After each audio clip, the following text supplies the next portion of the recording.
शहर के एक नामचीन कॉमर्स सेंटर जिसके कि बहुत ही प्रतिष्ठित शिक्षक पीसी झा सर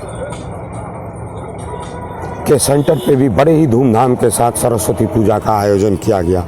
जहां तक बात किया जाए आयोजन को लेकर के विगत 25 सालों से पीसी झा के मार्गदर्शन में बच्चे देश स्तर पे मधुबनी जिला का नाम रोशन कर रहे हैं कॉमर्स की फील्ड में। आइए सुनते हैं पीसी झा सर का क्या कहना है सरस्वती पूजा को लेकर के। साथ साथ 12th का बोर्ड चल रहा है, उस बोर्ड के बारे में क्या कहना है सर को कि बच्चे किन किन बातों का ध्यान रखें और किस तरीके से प्रश्न पत्र को हल करें।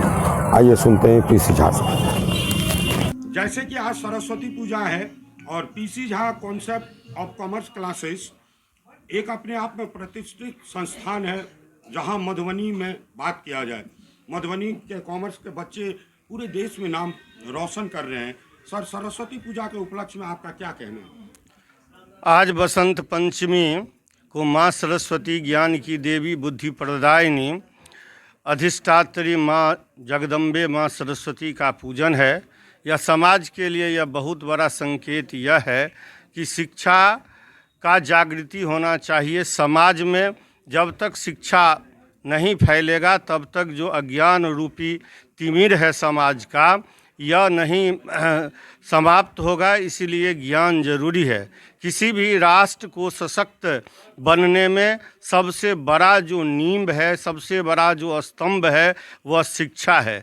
तो आज बसंत पंचमी माँ सरस्वती का पूजनोत्सव पूरे विश्व के लिए संकेत है कि वह सर्वांगीण विकास करना चाहता है तो वह शिक्षा से जुड़े, क्योंकि बिना शिक्षा का किसी भी राष्ट्र का प्राण नहीं हो सकता है। यह शिक्षा प्राण है। इसीलिए हम कॉमर्स के छात्रों को ही नहीं बल्कि समस्त समाज के लोगों को कहेंगे जो आज जो समाज में विकृति रूप धारण कर रही है, चाहे वह अनुशासनहीनता हो, चाहे वह उपद्रव हो, चाहे वह डकैती चोरी हो, कहीं न कहीं शिक्षा जो बेकार रूप में दी जा रही है। इसलिए मानव मूल्य से युक्त शिक्षा देना चाहिए। जो हमारा जो समाज है वह मतलब भेदभाव मुक्त और समता मूलक समाज का निर्माण होना चाहिए। इसीलिए वह शिक्षा सही ढंग से ग्रहण करें। सर, जैसे कि अभी 12th का बोर्ड भी चल रहा है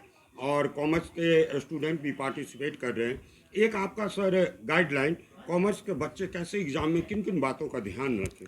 कॉमर्स के बच्चे जो कि एक एग्ज़ाम हो गया है इकोनॉमिक्स का और 5 तारीख को बिजनेस स्टडीज़ का है, फिर इंटरप्रेन्योरशिप का है, फिर उसका अकाउंटेंसी का है। सबसे अधिक ध्यान देना है जो विगत वर्ष में पूछे गए प्रश्नों का अभ्यास करें और लोकप्रिय जो प्रश्न है वही परीक्षा में पूछा जाता है। वस्तुनिष्ठ प्रश्न को गंभीरता पूर्वक गोला भरेंगे पढ़ करके और जितना मतलब बेसिक क्वेश्चन है उस क्वेश्चन को देखेंगे, सार गर्भित उत्तर लिखेंगे, तथ्य पर आधारित उत्तर लिखेंगे और ख़ास करके ध्यान देना चाहिए जो लिखावट उनका अच्छा होना चाहिए। अब प्रश्न की जैसी भाषा हो उत्तर की भी वैसी ही भाषा होनी चाहिए। सर, जब शिक्षा की बात करते हैं तो गुरु और छात्र की हर हमेशा तुलना की जाती है, हर हमेशा उनके बीच में रिलेशन की बात की जाती है। बट सर, जाते जाते अभिभावक का क्या रोल होता है? एक शिक्षक होने के नाते ना सिर्फ बच्चे ही आपके विद्यार्थी होते हैं, हमें तो लगता है कि अभिभावक का भी रोल एक विद्यार्थी के तरह ही होता है।